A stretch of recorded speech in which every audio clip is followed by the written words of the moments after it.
প্রিয় দর্শক, আসসালামু আলাইকুম। আমি ডক্টর বজলুর রহিম রিপন আপনাদের সবাইকে জানাচ্ছি শুভেচ্ছা। প্রিয় দর্শক, আজকে আমরা খুব কমন একটি বিষয় নিয়ে আলোচনা করতে চাই। সেটি হচ্ছে যে আমাদের পিঠে ব্যথা বা পিঠের উপরের অংশ, যেটিকে আমরা আপার ব্যাক বলি, আপার ব্যাক পেইন নিয়ে আমরা আজকে আলোচনা করতে চাই। অনেক রোগী আছে যারা কমপ্লেন করেন যে পিঠের উপরের অংশে তাদের দীর্ঘদিন যাবৎ ব্যথা অনুভব করেন এবং এই ব্যথার জন্য অনেক চিকিৎসা করানোর পরও বা অনেক ব্যথানাশক ওষুধ খাওয়ার পরও এই পিঠে ব্যথা তাদের কমতে চায় না। প্রিয় দর্শক, এর কারণটি কি? তার আগে আমাদের জানতে হবে যে আসলে এই পিঠে ব্যথা যে হয়, এই পিঠে ব্যথার কারণগুলি কি? পিঠে ব্যথা অনেকগুলা কারণে হতে পারে। এর মধ্যে অন্যতম কারণ হচ্ছে আমাদের পোর পোশ্চার, অর্থাৎ আমরা যে চলাফেরা করি বা আমরা যে বসে কাজ করি, কাজ করার যে ভঙ্গিমাটা, এই ভঙ্গিমাতে যদি আমাদের ভুল থাকে সেটাকে আমরা পোর পোশ্চার বলি।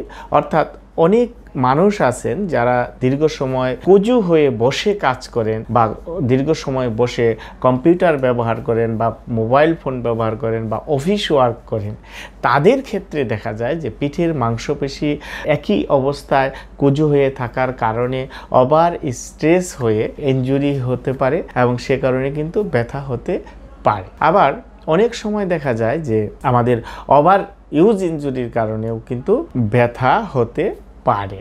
আবার কোনো সময় দেখা যায় যে সরাসরি মাসল স্ট্রেইন হয়ে বা কোনো ইনজুরিগত কারণে স্ট্রেইন হয়ে আমাদের এই ধরনের পিঠের উপরের অংশে বা আপার ব্যাকে ব্যথা হওয়ার সম্ভাবনা অনেক বেশি থাকে। এবং অনেক সময় দেখা যায় যে আমাদের পিঠে যদি থোরাসিক স্পাইনে স্পেশালি যদি ডিস্ক স্লিপ করে বা ডিস্ক প্রলাপস হয়, সে কারণেও ব্যথা হতে পারে। নার্ভ কম্প্রেশন থাকলে সে কারণেও ব্যথা হতে পারে। এবং কোনো সময় দেখা যায় যে ডিজেনারেটিভ চেঞ্জের কারণে, অর্থাৎ আমাদের যে ফ্যাসেট জয়েন্ট আছে, সেই ফ্যাসেট জয়েন্টের মধ্যে যদি কোনো আর্থ্রাইটিস হয়, সে কারণেও কিন্তু পিঠে ব্যথা হওয়ার সম্ভাবনা অনেক বেশি থাকে। তাছাড়া যদি কোনো কারণে আমাদের স্পাইনাল ডিফর্মিটি থাকে, অর্থাৎ কাইফোসিস বা স্কলিওসিস থাকে, এই ধরনের প্রবলেম থাকলেও কিন্তু আমাদের পিঠে ব্যথা হওয়ার সম্ভাবনা অনেক বেশি থাকে। তো এই ধরনের পিঠে ব্যথা হলে আমাদের সাধারণত ব্যথানাশক ওষুধ খেলেও কিন্তু অনেক সময় ব্যথা কমতে চায় না। কারণটি হচ্ছে কি, যে এই পিঠে ব্যথাগুলা সাধারণত বেশিরভাগ ক্ষেত্রেই হয় কোনো না কোনো ডিসফাংশন রিলেটেড কারণে, অর্থাৎ সেটা সফট টিস্যু ডিসফাংশন হতে পারে, নার্ভের মধ্যে ডিসফাংশন হতে পারে, আপনার জয়েন্টের মধ্যে ডিসফাংশন হতে পারে। এই ধরনের ডিসফাংশন যখন থাকে তখন কিন্তু পিঠে ব্যথাটা বেশি হয় এবং তখন ওষুধ খেলেও এই ধরনের ব্যথা সাধারণত কমতে চায় না। তো এই ধরনের ব্যথার প্রপার চিকিৎসা নিতে হলে প্রথমে হচ্ছে যে প্রপার অ্যাসেসমেন্ট করা খুবই জরুরি। প্রপার ডায়াগনোসিস করা, প্রপার রোগটাকে ধরা যে কোন স্পেসিফিক কারণে তার এই পিঠে ব্যথাটা হচ্ছে।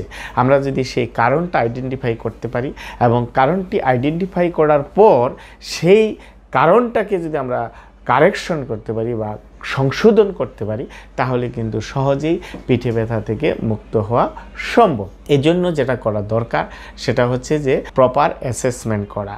অ্যাসেসমেন্ট করে তার যে পেইনের যে সোর্সটা, যে উৎসটা, সেই উৎসটা বের করে যদি আমরা সেটিকে কারেকশন করি, তবে সহজেই এই ধরনের ব্যথা দূর করা সম্ভব। এই ধরনের ব্যথায় যারা ভুগছেন তাদের জন্য যেটি পরামর্শ থাকবে, আপনারা একজন বিশেষজ্ঞ ফিজিওথেরাপি চিকিৎসকের পরামর্শ নিতে পারেন। কারণ এই পিঠে ব্যথাটা কিন্তু অলমোস্ট বেশিরভাগ কিন্তু মাস্কুলোস্কেলেটাল প্রবলেমের কারণেই হয়ে থাকে এবং এই একজন বিশেষজ্ঞ ফিজিওথেরাপি চিকিৎসক কিন্তু মাস্কুলোস্কেলেটাল পেইন স্পেশালিস্ট হিসেবে তারা কাজ করেন। তারা অ্যাসেসমেন্ট করে দেখেন যে আপনার কোন স্ট্রাকচারটিতে আপনার এই ধরনের ডিসফাংশন রয়েছে এবং স্পেসিফিক স্ট্রাকচার আইডেন্টিফাই করে সেটিকে কারেকশন করার ব্যবস্থা করেন এক্সারসাইজ থেরাপির মাধ্যমে এবং ম্যানুয়াল থেরাপি এবং ম্যানিপুলেশন থেরাপির মাধ্যমে।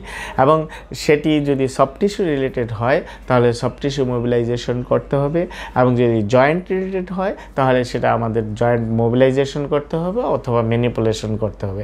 এবং সাথে যদি আমরা কিছু ইলেকট্রিক্যাল মডালিটিস ইউজ করি তাহলে combinedly exercise therapy, manual therapy এবং ইলেকট্রোথেরাপি, এই তিনটির কম্বাইনেশনে একটা প্রপার ফিজিওথেরাপি চিকিৎসা যদি দেওয়া যায়, অ্যাকুরেট ডায়াগনোসিস বা অ্যাকুরেট অ্যাসেসমেন্ট করে সেই স্ট্রাকচারটাকে যদি কারেকশন করে দেওয়া যায় তাহলে কিন্তু সহজেই এই ধরনের পিঠে ব্যথা থেকে মুক্ত হওয়া সম্ভব।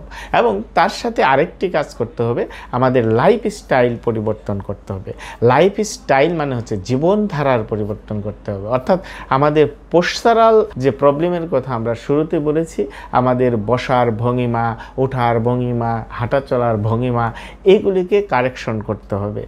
আর আমরা যাতে অজু হয়ে দীর্ঘ সময় বসে কাজ না করি সেটি আমাদের অ্যাভয়েড করতে হবে। যাদের অতিরিক্ত ওজন শরীরে, তাদের ওজনকে নিয়ন্ত্রণ করতে হবে এবং আমাদের ভারী জিনিস উপরে তোলার ক্ষেত্রে সতর্কতা অবলম্বন করতে হবে এবং টানা 30 থেকে 35 মিনিটের বেশি একসঙ্গে বসে কাজ না করা সবচেয়ে উত্তম। এই লাইফস্টাইলগুলি যদি আমরা মেনে চলতে পারি এবং কিছু সিম্পল এক্সারসাইজ বাসায় করতে পারি এবং সাথে ফিজিওথেরাপিটা কমপ্লিটলি যদি আমরা কোর্সটা কমপ্লিট করি তাহলে কিন্তু সহজেই এই ধরনের পিঠে ব্যথা থেকে আমরা মুক্ত হতে পারি। সুতরাং প্রিয় দর্শক, আপনাদের যাদের এই ধরনের সমস্যা আছে বা এই ধরনের সমস্যায় দীর্ঘদিন যাবৎ ভুগছেন, আপনারা অবশ্যই একজন বিশেষজ্ঞ ফিজিওথেরাপি চিকিৎসকের পরামর্শ নিতে পারেন।